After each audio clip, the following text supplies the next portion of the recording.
This is GARIS Masculist MGTOW flyers, that is 2-3 page essays on the themes of masculism and MGTOW, written by and read aloud by Prof. Dr. Hugo de Garis. This is flyer number 399, part 2, entitled My Brother Got Ball Graded. Carrying straight on. From the woman's point of view, that I'll say more about, since it's probably more complex. Women's hypergamous attitudes towards men make sense when they are of reproductive age, but doesn't make a lot of sense for postmenopausal women if they keep very high hypergamous standards towards men, since such women risk paying a very heavy price for their hypergamy at that age.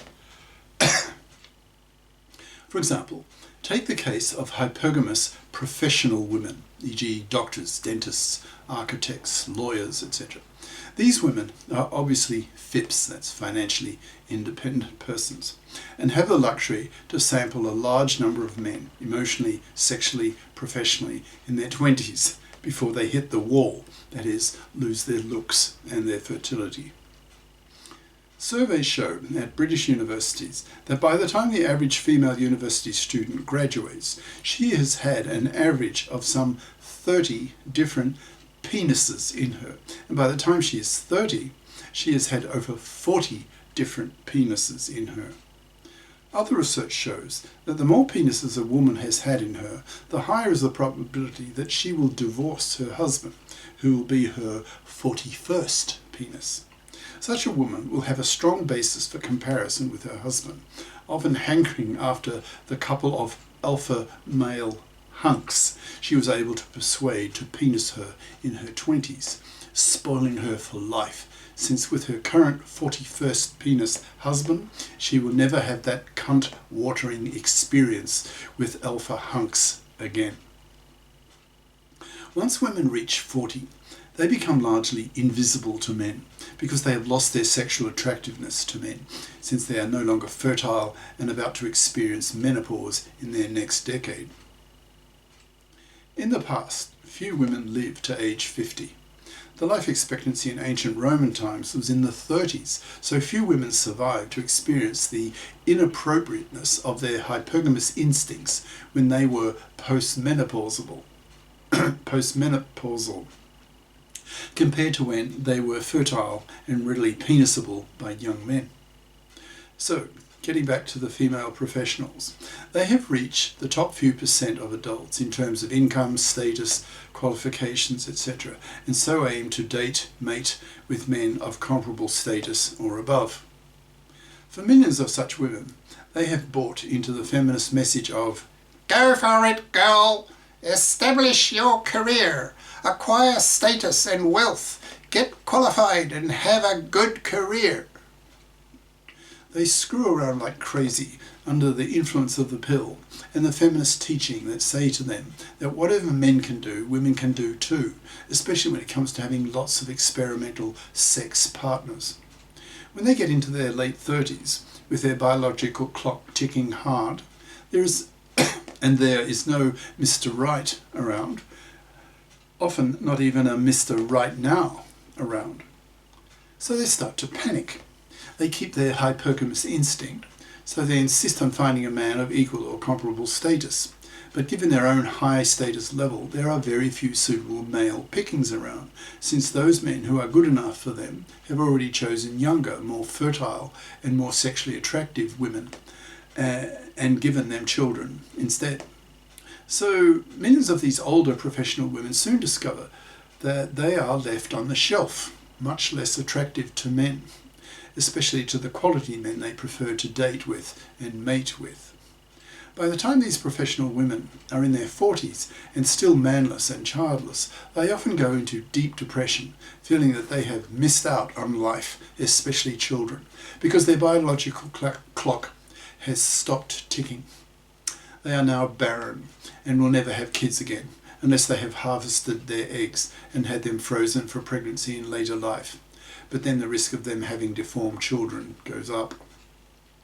In fact, surveys show that the unhappiest of women are the professional women in their 40s who are manless and childless.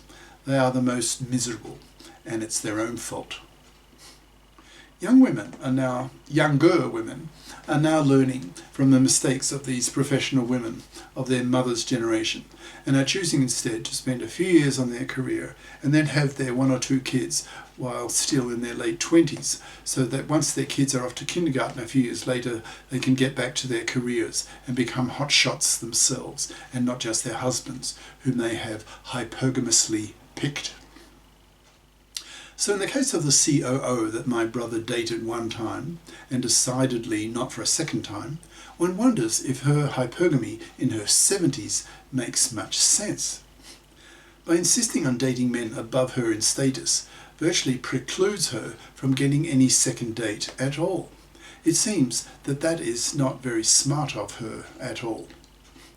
But I hesitate in saying this because I did the same thing myself, since when I was e-dating, I was being very hyperandrous.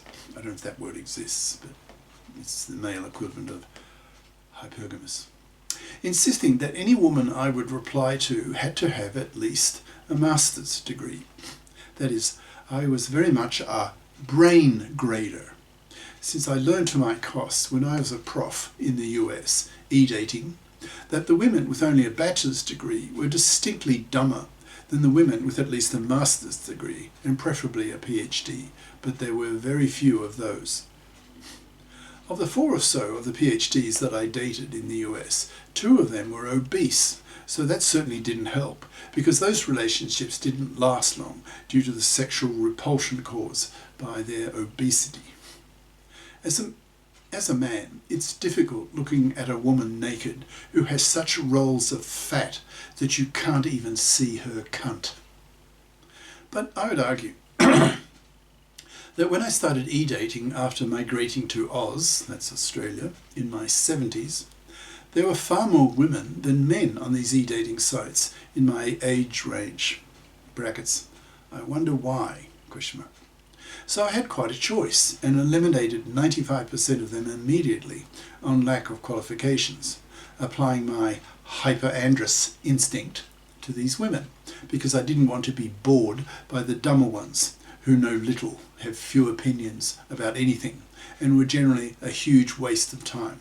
So I feel my hyperandry was justified. But what about the COO of my brother? She may be facing a different kettle of fish. Her odds of finding a man of her age with comparable or higher status are very low, even in a city of 5 million people such as Melbourne. So if she wants to have a boyfriend, she may be forced to lower her hypergamous standards and resign herself to a man a bit lower than her in status, income, achievement, force of personality, etc., as a form of compromise, so that at least she gets some affection, sex, and companionship from a man. By insisting on ball grading men in the way she did to my brother, then she may be dooming herself to loneliness, to remaining on the shelf, manless, loveless, sexless, and lonely. Not a nice prospect. So you see, I have mixed feelings about women's hypergamy. I can't attack it too much because that would be hypocritical of me, since in practice I'm so hyperandrous, who brain grades women strongly, which is not surprising since men are smarter than women by an average of 4 IQ points, and men have a 10% higher IQ variance than women. So elite males need to be very hyperandrous if they want to find a woman of comparable ability. For the very top performing males, this is impossible, since there aren't any such women. So these men are doomed to be miserable, since they cannot admire the women they are penising. I know that feeling too well. I've had it too many times in my own life. Cheers. Prof. Dr. Hugo de GARIS. Prof. Hugo de GARIS at yahoo.com. Website profhugodegaris.wordpress.com. Author of the book Masculism, Men's Rebellion Against Being Manslaves to Women, an e-textbook of 390 plus masculist flyers for men's studies courses, freely downloadable in Microsoft Word format from my website. Ciao.